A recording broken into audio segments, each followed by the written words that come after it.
இந்த மக்கள் அவர் பிறக்கும் பொழுது இந்திய நாடு ஆங்கிலேயர் அடிமையாக இருந்த காலம்.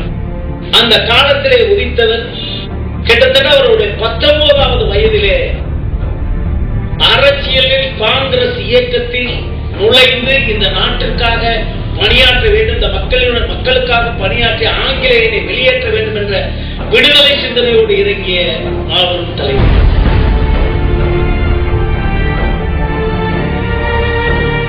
ஆரிஜின விவசாய கூலிகளாக இருப்பவர்களை, பட்டா கொடுத்தவர்களை, சொத்துக்களை கொடுத்து விவசாய கூலிகளை விவசாய தொழிலாளிகளாக முதலாளிகளாக மாற்ற வேண்டும் என்ற தீர்மானத்தை கொண்டு வந்தவர் தெய்வீக திருமண் தேவர் அவர்கள்.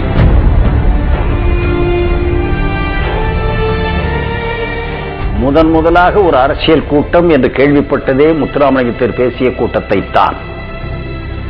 அவர் மேடையிலே நின்ற தோற்றமும் சரி, பேசிய முழக்கமும் சரி, அந்த வெங்கல குரலில் பொன்னிற மனிதன் கருநிற மீசையோடு முழங்கியதை 60 ஆண்டுகளுக்கு பிறகும் என்னால் இன்றைக்கும் மறக்க முடியவில்லை.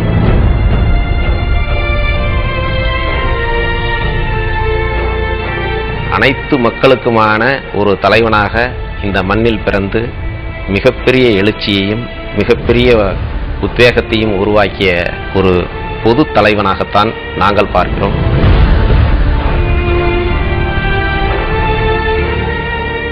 இன்றைக்கு இந்தியாவிலே எந்த தலைவரையும் பசுமன் தேவர் அவர்களுக்கு ஒப்பிட்டு கூற முடியாது.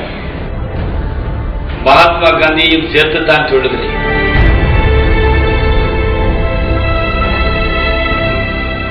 அந்நிய நாட்டை ஆக்கிரமிக்க வேண்டும் என்கின்ற எண்ணம் இந்த தேசத்திற்கு ஒரு காலத்திலும் இருந்ததில்லை. ஆனால் எந்த ஒரு தேசமும் இந்த நாட்டை ஆக்கிரமிக்க முடியாத அளவுக்கு சக்தி வாய்ந்தாக இருக்க வேண்டாம். அஜயாஞ்ச விஸ்வேஷ தேகீச சக்தி என்பது நம்முடைய பிரார்த்தனை. அதற்கு விளக்கம் சொன்ன ஒரே தலைவர் நான் வணங்குகின்ற பசுமன் முத்துராமலிங்க தேவர் அவர்கள். தன்னுடைய படிப்பு, தன்னுடைய ஆன்மீக தேடல் இவற்றோடு வளர்ந்த பெருமகனார் தன்னுடைய பயணங்களை தொடங்குகிற போதெல்லாம் அவருடைய நோக்கம் எதுவாக இருக்கும் என்று சொன்னால் ஆன்மீகம் தான் முதல் நோக்கமாக இருக்கும். பசுமன் தேவருடைய வாழ்க்கை விஞ்சி இருப்பது அரசியல் வாழ்க்கையா ஆன்மீக வாழ்க்கையா கேட்டால் ஆன்மீக வாழ்க்கை தான். ஒரு அரசாங்கம் பார்த்து தெய்வ திருமணார் பசுமன் முத்துராமலிங்க தேவருக்கு குரு பூஜை நடத்துகிறது என்று சொன்னால் இது ஒரு உன்னதமான பிறப்பை உலக அறிய செய்ய வேண்டும் என்பதற்காக.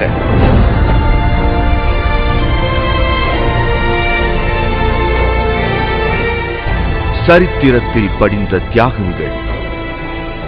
அக்டோபர் 30ஆம் தேதி காலை 9 மணிக்கு காணத் தவறாதீர்கள். ஆன்லைன் மற்றும் மொபைலில் காண www.z1media.com/tst